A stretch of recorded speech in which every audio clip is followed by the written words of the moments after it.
Polytechnic second year का था semester के बाद डिस्कशन करते हैं जो अप्लाइड मैथमेटिक्स 3rd है। देखते हैं क्या है पहला चैप्टर से algebra of matrices and inverse है। आप देख सकते हैं स्क्रीन पे।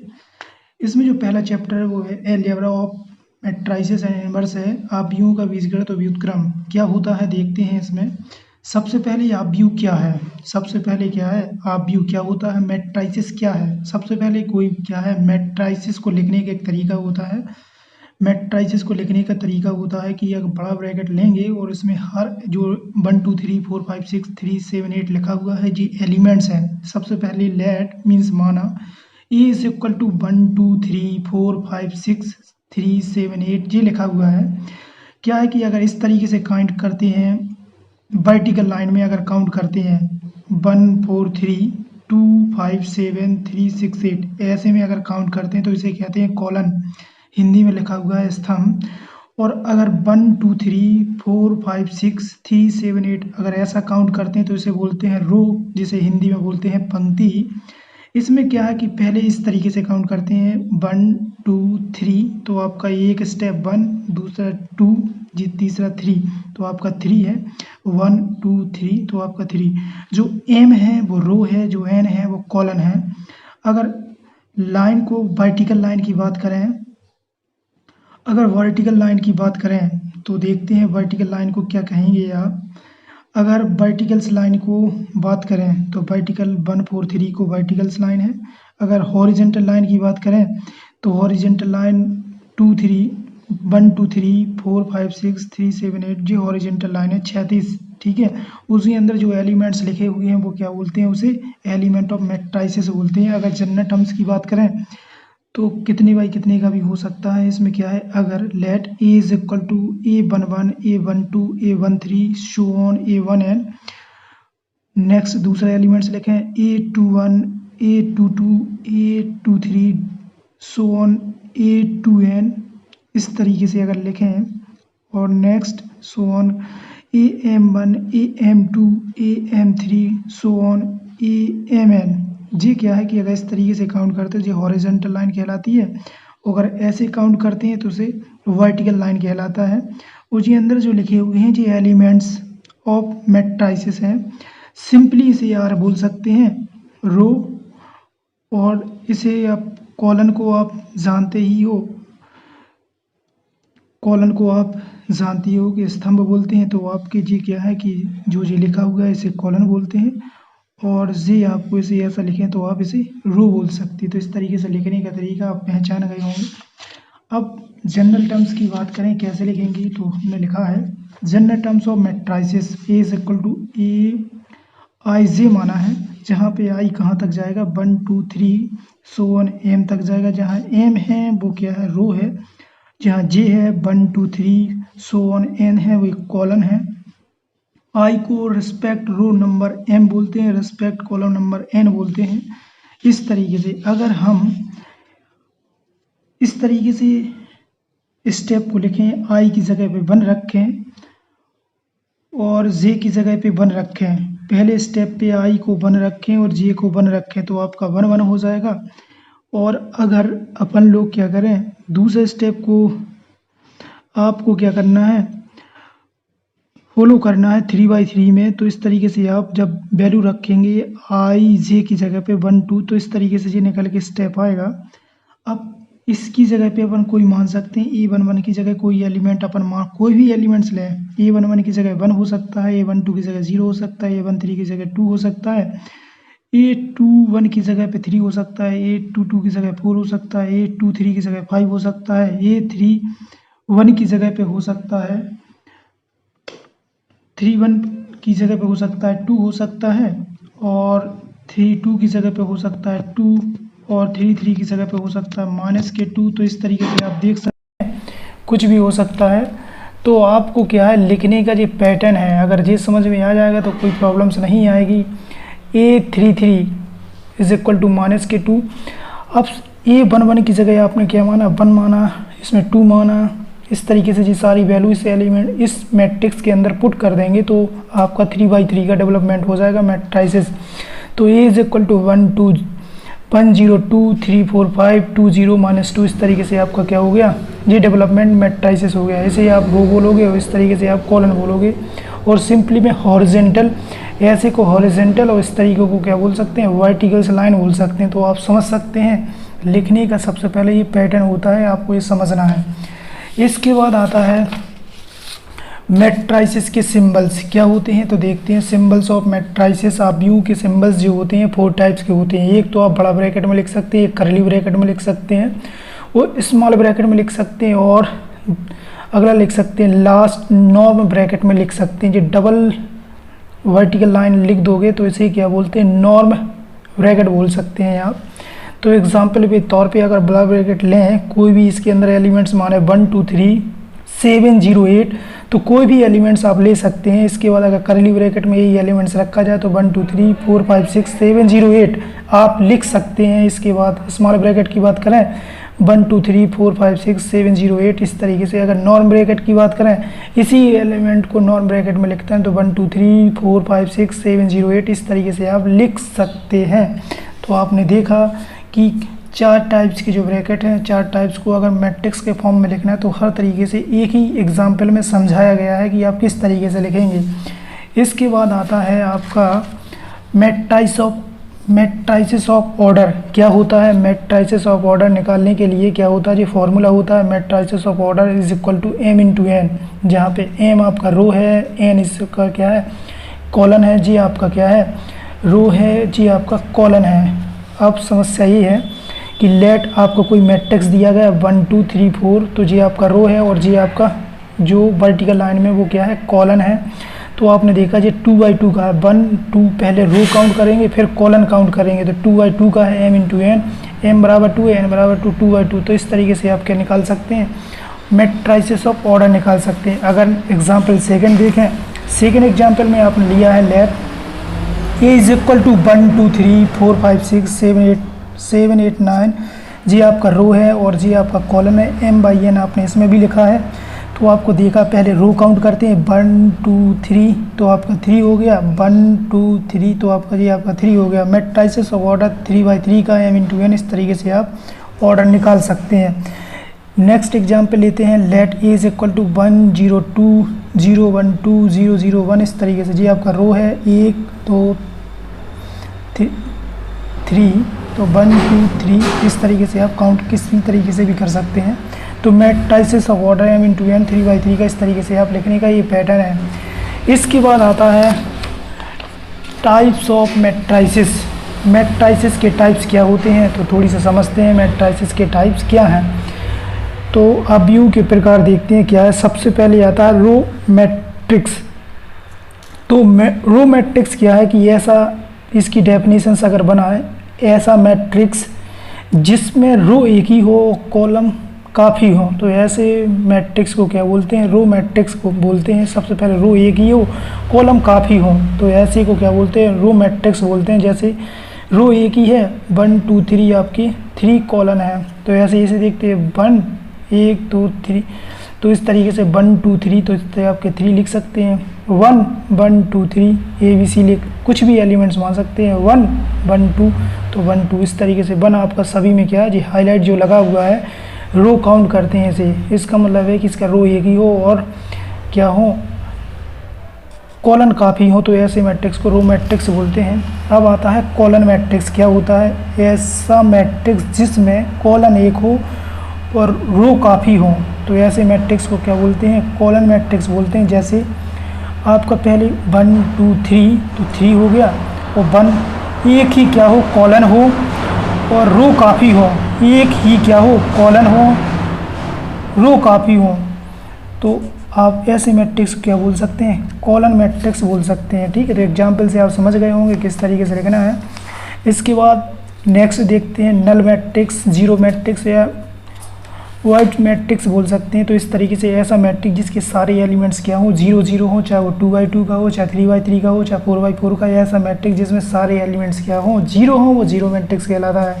सिंपली सी डेफिनेशन है, तो आप समझ सकते हैं, इसे तो समझाने की कोई ज़रूरत भी नहीं है, आप इतना तो जानते ही हैं।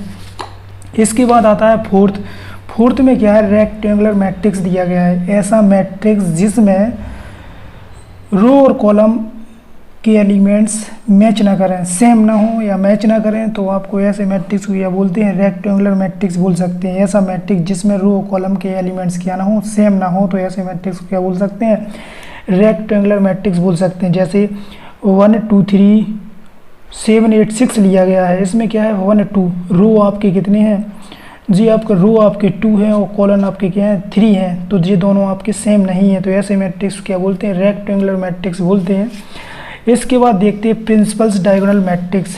ऐसा मैट्रिक्स जिसमें स्क्वायर मैट्रिक्स तो हो लेकिन सारे कंडीशंस क्या हों, आपके इस तरीके से लिखे हों डायगोनल फॉर्म में, ठीक है। तो ऐसे ही मैट्रिक्स को क्या बोलते हैं, प्रिंसिपल डायगोनल मैट्रिक्स बोलते हैं। तो देखो 1 2 3 4 5 6 0 0 0, तो ऐसे मैट्रिक्स को क्या है, आपको डायगोनल फॉर्म में लिखे हों तो प्रिंसिपल डायगोनल कहलाता है। जैसे दूसरे एग्जाम्पल से सबसे 1 2 3 0 4 5 0 0 6 प्रिंसिपल डायगोनल कहलाता है। ऐसे मैट्रिक्स जिसमें स्क्वायर मैट्रिक्स तो हो और ये सारे डायगोनल फॉर्म में लिखे हों, तो ऐसे को क्या बोल सकते हैं, प्रिंसिपल डायगोनल मैट्रिक्स बोल सकते हैं। तो आप समझ गए होंगे एग्जाम्पल से। इसके बाद आता है नेक्स्ट में क्या है, स्क्वायर मैट्रिक्स क्या होता है। नेक्स्ट क्या है 6 नंबर में कि स्क्वायर मैट्रिक्स क्या है। ऐसा मैट्रिक्स जिसमें रो कॉलम सेम हो उसे क्या बोलते हैं, स्क्वायर मैट्रिक्स बोलते हैं। सिंपल सी डेफिनेशन है, कोई ज़्यादा टफ मैट्रिक्स डेफिनेशन नहीं है, कोई भी समझ सकता है। आपका ये मैट्रिक्स दिया गया है 2 2 3 1, तो आपका 1 2 2 रो है, 1 2 2 कॉलम है, तो 2/2 1 2 पहले तो 2 1 2 तो 2, तो इस तरीके से 1 2 3 1 2 3, तो 3/3 इस तरीके से जिसके रो और कॉलम क्या हो, सेम हो। तो पहले आप देख सकते हैं इसके एग्जांपल से, इसके 3/3 के समझ सकते हैं। m × n क्या है, सबका 3 दिया गया तो आपका 3 लिख सकते हैं। तो ऐसे मैट्रिक्स जिसमें रो कॉलम क्या हो, सेम हो, ऐसे को क्या बोलते हैं, स्क्वायर मैट्रिक्स बोलते हैं। नेक्स्ट आता है डायगोनल मैट्रिक्स। अब डायगोनल मैट्रिक्स क्या है, जिसे हिंदी में विकर्ण आबू बोलते हैं। डायगोनल मैट्रिक्स है क्या चीज़, इसे देखते हैं। डायगोनल मैट्रिक्स में क्या है कि अगर प्रिंसिपल डायगोनल के अलावा सारे एलिमेंट्स क्या हो, 0 हो, ऐसे मैट्रिक्स को क्या बोलते हैं, डायगोनल मैट्रिक्स बोलते हैं। देखो प्रिंसिपल डायगोनल के अलावा सारे एलिमेंट्स क्या होने चाहिए, 0 0 होने चाहिए, तो ऐसे मैट्रिक्स को क्या बोलते हैं, डायगोनल मैट्रिक्स बोलते हैं। लेकिन यहाँ पे क्या है, 2/2 की कंडीशन या 3/3 की कंडीशंस को फॉलो करना चाहिए। यहाँ पे जैसे 3/3 का मैट्रिक्स है तो यहाँ स्क्वायर मैट्रिक्स भी बनना चाहिए, तभी जाके क्या बनेगा, डायगोनल मैट्रिक्स बनेगा। तो आप समझ सकते हैं। इसके बाद 7b देखते हैं, स्केलर मैट्रिक्स। स्केलर मैट्रिक्स क्या होता है कि इसमें प्रिंसिपल डायगोनल इक्वल होने चाहिए। जो प्रिंसिपल डायगोनल हैं जी सारे एलिमेंट्स क्या हों, सेम हों, तो ऐसे मैट्रिक्स को क्या बोलते हैं, स्केलर मीन्स होता है कांस्टेंट, कुछ भी हो सकता है। यहाँ 5 की जगह 6 6 हो सकता है, कोई कांस्टेंट k हो सकता है, g हो सकता है, l हो सकता है, कोई भी कांस्टेंट हो सकता है। लेकिन सारे डायगोनल प्रिंसिपल डायगोनल मैट्रिक्स क्या होने चाहिए, सारे सेम होने चाहिए। तो ऐसे मैट्रिक्स को क्या बोलते हैं, स्केलर मैट्रिक्स बोल सकते हैं। नेक्स्ट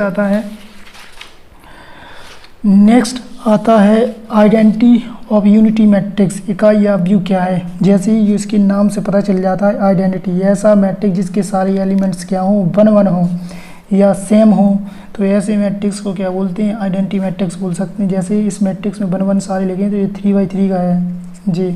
ऐसे इसमें सारे एलिमेंट्स क्या हो, सेम हो या, और जो 3/3 का जे भी है, 3/3 का जे है, रो कॉलम 3/3 का जे है, तो आपके सारे एलिमेंट्स क्या हो, या तो सेम हो और या फिर 1 1 हो। क्योंकि अगर इसमें सब में से 3 कॉमन निकाल लिए जाएं तो आपको ये सब 1 1 ही अंदर मिलेंगे। तो इसलिए इनको लिखने की टेक्निक है।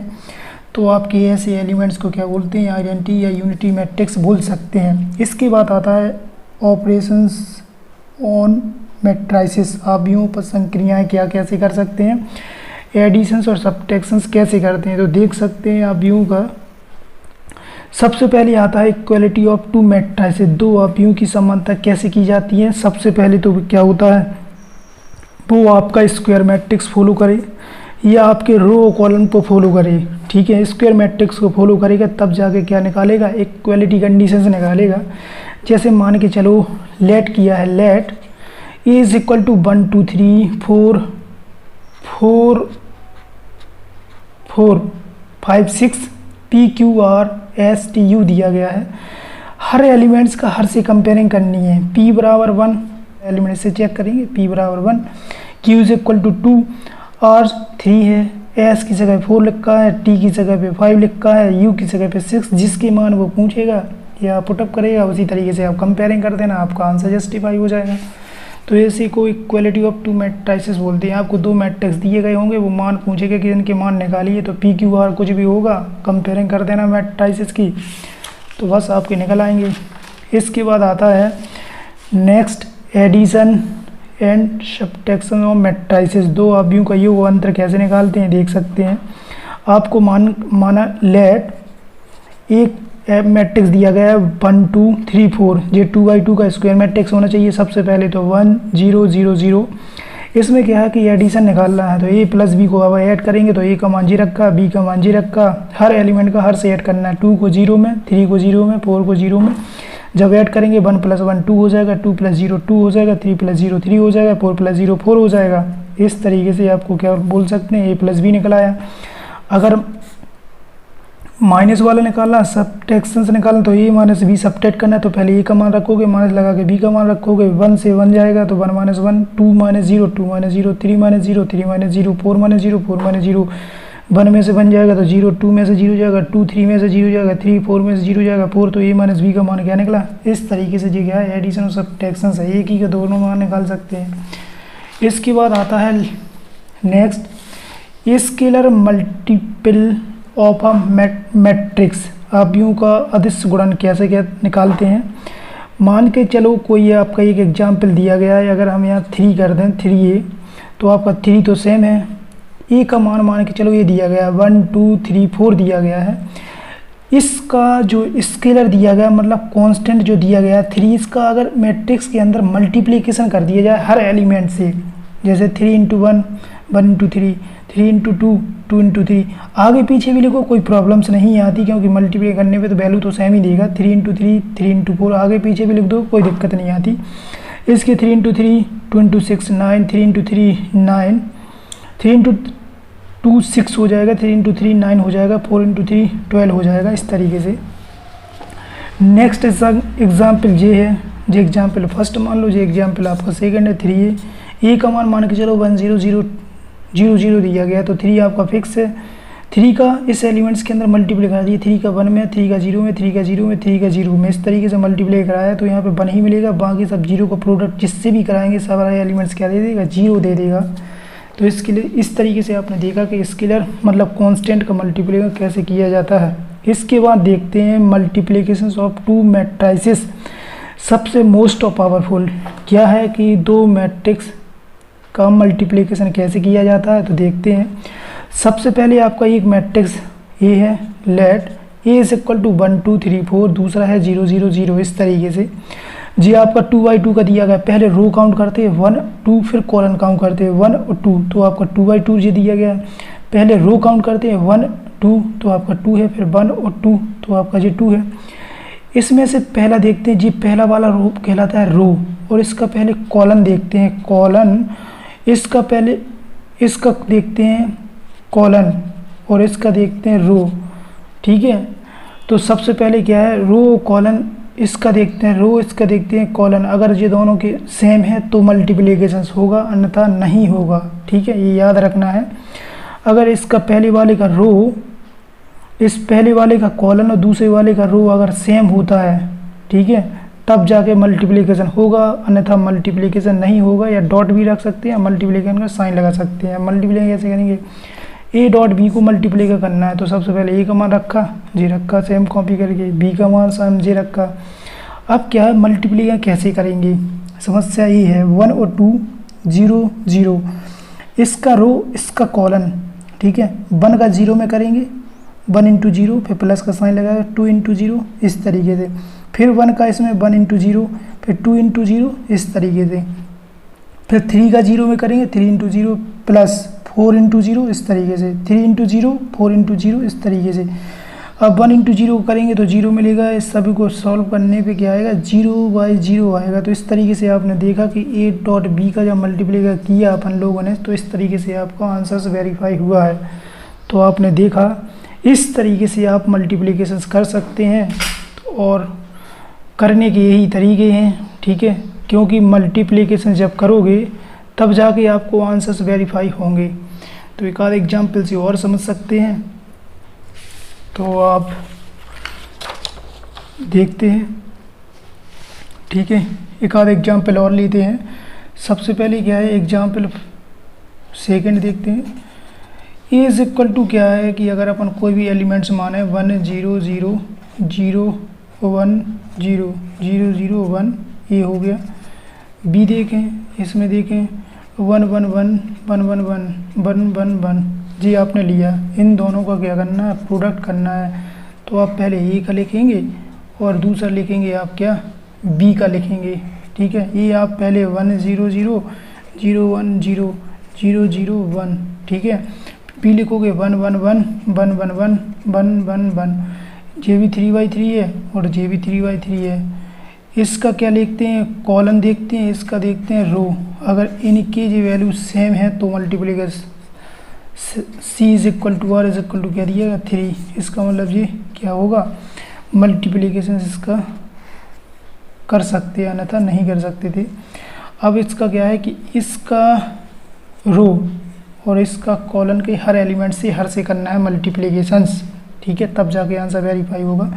1 का 1 में करेंगे 1 इंटू 1, ठीक है, 1 इंटू 1 प्लस 0 का 1 में करेंगे 0 इंटू 1, एक हम लिख दे रहे हैं प्लस, फिर 0 का 1 में करेंगे तो 0 इंटू 1, इस तरीके से, ठीक है।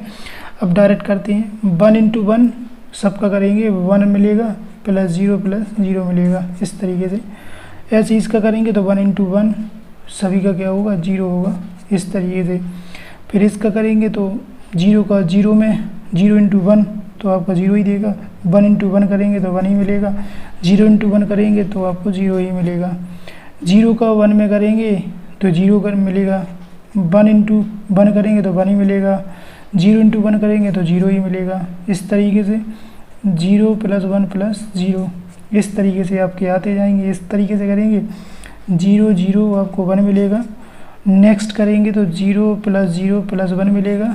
नेक्स्ट करेंगे तो 0 प्लस 1 मिलेगा। सॉल्विंग करने पे जो फाइनली आएगा वो क्या आएगा 1 1 1 1 1 1 1 1 1, इस तरीके से आपका आ गया। तो मतलब ए और बी का प्रोडक्ट करने पे क्या आएगा, इस तरीके से आप देखा ए और बी का प्रोडक्ट करने पे जो फाइनली आया 3/3 का जी आपका प्रोडक्ट हो गया जी। तो आपने देखा किसी मैट्रिक्स का प्रोडक्ट कैसे करते हैं, तो आपने एग्जाम्पल के तौर पे समझा और आप निकाल सकते हैं, ठीक है। तो इस तरीके से आपको करना है, तब जाके क्या कर सकते हैं आप मैट्रिक्स का थोड़ी बहुत नॉलेज रख सकते हैं, ठीक है। तो आपको करना है, आपने देखा कि किसी मैट्रिक्स का प्रोडक्ट कैसे करते हैं, तो आपने देखा कितना सिंपल तरीके से बताया गया है, स्क्रीन पे दिख रहा होगा।